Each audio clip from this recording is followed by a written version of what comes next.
School boundary changes could potentially impact hundreds of students. I'm Katara Jones. I have all the details coming up on CTV News.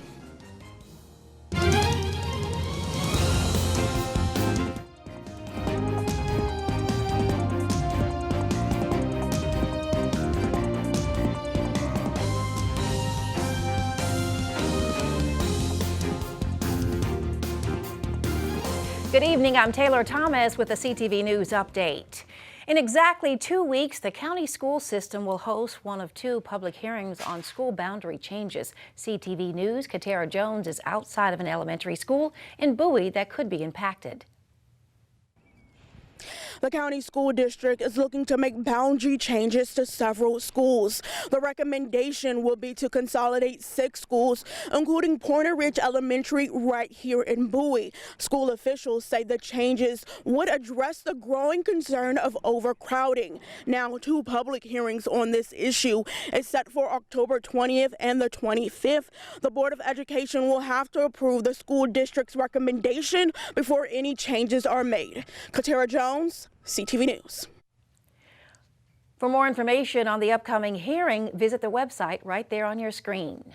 The Gateway Community Development Corporation in Prince George's is looking for ways to keep artists thriving along the Route 1 Corridor Arts District. The organization says the rising cost of rent is forcing artists out of space that had been affordable. Supporters say artists have made the corridor what it is, which is attracting developers who in turn increase rents. They're calling for more artist-owned buildings as a way to prevent rents from going up. There's, a 4 warehouse complex of art studios here. I used to have a studio there. So for years and years and years, full of artists. There's a couple hundred artists there. Just got bought. Rents went up overnight 40%. Still under market rate. I'm not saying, so the guy who bought it he's being a friend to the artist, but still, he wants to make money. And even though it's below market rate, what happens if you're an artist and overnight your rent goes up 40%? Built in the Gateway, CDC's mission is to maintain below market rate studio space for artists. So that organization needs to be funded in order to be able to maintain that directive. And where does the funding come from? Mostly the county, some grant money from other sources, federal funding as well. Darden Lee estimates there are several hundred artists renting studio space along the corridor. President Joe Biden and Florida Governor Ron DeSantis stood side by side in Fort Myers on Wednesday as they surveyed damage from Hurricane Ian. The 2 leaders, often political opponents, put their differences aside to respond to the historic storm, which is shaping up to be one of Florida's deadliest and costliest in decades. Making landfall as a Category 4 hurricane, Ian leveled the coast, knocking out power to millions and killing at least 100 people. Today, we have one job. And only one job, and that's to make sure the people of Florida get everything that they need to thoroughly recover. We had, prior to the storm, 42,000 linemen stationed throughout Florida ready to be on site to restore power as soon as the storm has passed. Today, we have over 97% of the state that has power. It's going to take a lot of time, not weeks or months. It's going to take years for everything to get squared away in the state of Florida, to fully recover and rebuild. Biden also announced that he is doubling the length of time the federal government will cover all costs related to search and rescue, debris removal, and sheltering people from 30 to 60 days. A federal appeals court grants a temporary reprieve to hundreds of thousands of young immigrants, allowing them to work and study in the U.S. without fear of deportation. But it's unclear how long the reprieve will last. The 3-judge panel sent the case back to the lower court to consider a Biden administration regulation that the new law aims to strengthen the program known as DACA Against Legal. Challenges the Fifth Circuit Court said it did not have enough information to rule on the new regulation and that the lower court should review the case as quickly as possible. The new regulation is set to take effect on October 31st. Governor Hogan, Larry Hogan that is, says the state has reached its goal at reducing energy at state-run buildings years ahead of schedule. Hogan made the announcement as the county recognizes National Energy Efficiency Day. The governor says the state government has reduced energy by more than 12%. Meantime, the County Office of Central Services is one of the winners of the 2022 Green Fleet Award, ranking 27th in the nation. Government fleets are evaluated for performance operations in areas related to reducing greenhouse gas emissions. You're watching CTV News. I'm Taylor Thomas. Coming up, local organizations are teaming up to provide a bright future for young scholars. That story right after the break.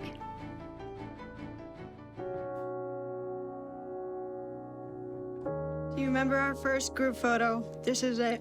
Smiles all around, even though we were all nervous. Who could have imagined that our first weekend together would soon turn into a lifetime of memories? You're an amazing young man. Your brothers and sisters really look up to you. They're a big brother. It's so cool to watch the adult that you've become, and you really have done as much for us as you think we've done for you. You know, it took 20 years, and I got my third child, who was 17 at the time. There's so many rewards in life. You coming into our home was one of the greatest rewards we could have ever had. I ain't never felt so much love before in my life.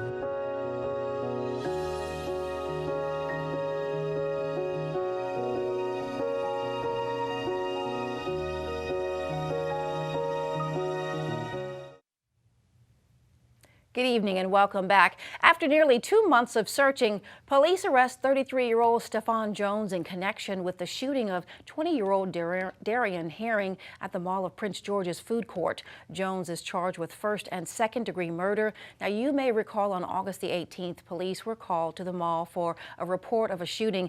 They discovered Herring suffering from a gunshot wound. Police say Jones shot Herring during an argument. Anyone with information on the case is urged to call detectives at 301-516-2512. The suspect wanted for a stabbing in Hyattsville over the weekend has turned himself into police. Rene Morales is one of 2 suspects police say stabbed another man 17 times outside of a business in the 3100 block of Hamilton Street on October 1st. Morales faces attempted murder charges. The second suspect has been identified by police, but his name has not been released to the public. Here are our latest COVID-19 numbers for our area. The Maryland Department of Health has confirmed 837 new cases. The county's positivity rate is down slightly to 8.61%. Just 1 Marylander has died of COVID over the past 24 hours, and 473 people are hospitalized. Well, if you have a student thinking about attending college, listen up. The nonprofit Infinity Scholars is teaming up with Sisters for Sisters Network and Southern Christian Leadership Conference to host the 2nd annual Free Scholarship Fair this Saturday from 9 a.m. to 4 p.m. Organizer Peggy Moore says the unique event is for 12th graders looking for money to go to college, but students in 9th through 11th grade can benefit by taking part as well. They need to bring their resume. They also need to bring their transcript, which is very important.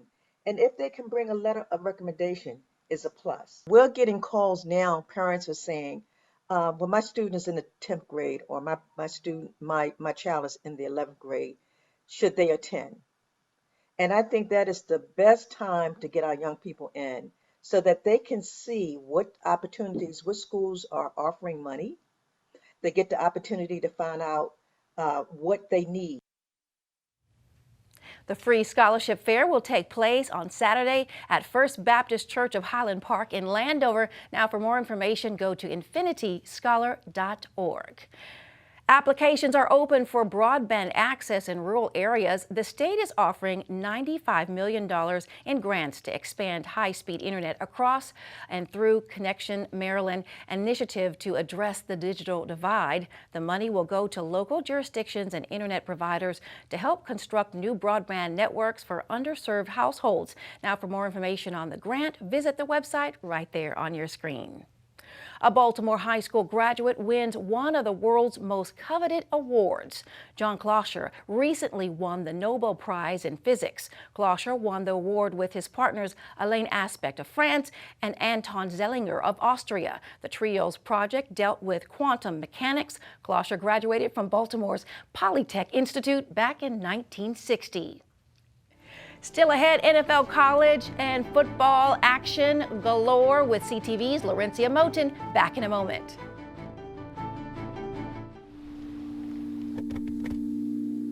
And is this with the doctor or is this with the nurse practitioner? Fantastic.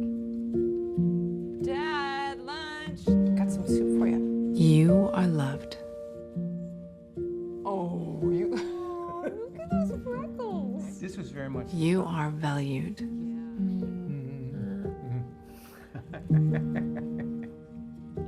You are strong. You are resilient.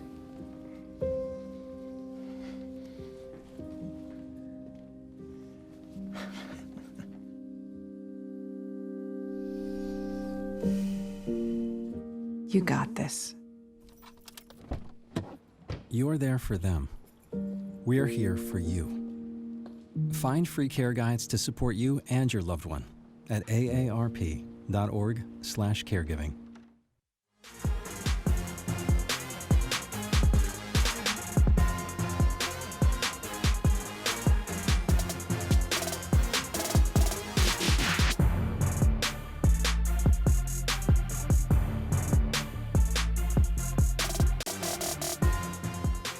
5 weeks ago, I reported that Commanders rookie Brian Robinson Jr. was shot during an attempted carjacking in Washington, D.C. Robinson had a great training camp and was on his way to be a huge factor in the offense.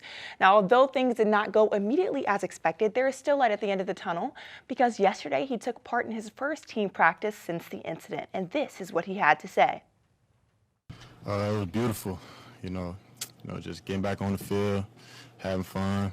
Being around my coaches and team again, it was just a beautiful day for me, honestly. It's been a long 5 weeks, but it's a lot of work. We put in a lot of work over that time, and I can say, I did everything I needed to do over that time, time period, to make sure I was here today. To add on to the good news, there is a chance that Robinson can have his NFL debut this Sunday against the Tennessee Titans. Now, sticking with the football action, the UMD Terps defeated Michigan State Spartans in the Shell this past weekend. The Terps' big 14-point win now brings their record to 4-1. And yesterday, well, not yesterday, but the day before yesterday in a conference, head coach Mike Locksley says this win shows how much potential his team truly has. After watching the film, I think it was probably the best that we've played offense, defense, special teams in all three phases. Was not perfect by any means or any stretch, but I thought all three phases did some really good things in the game against Michigan State.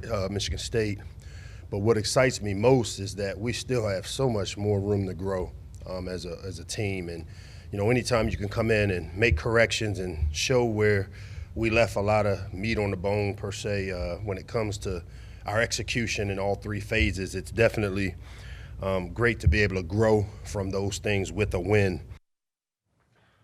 And the Terps look to keep the momentum going this Saturday for their matchup against Purdue.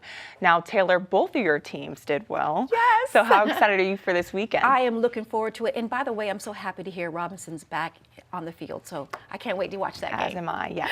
We'll be tuned in. Yes, we will be. All right, well, let's tune into our weather forecast, the 3-day forecast. Tonight, mostly cloudy with a low around 54. Friday, sunny skies, highs near 77. Saturday and Sunday, daytime temps in the low 60s.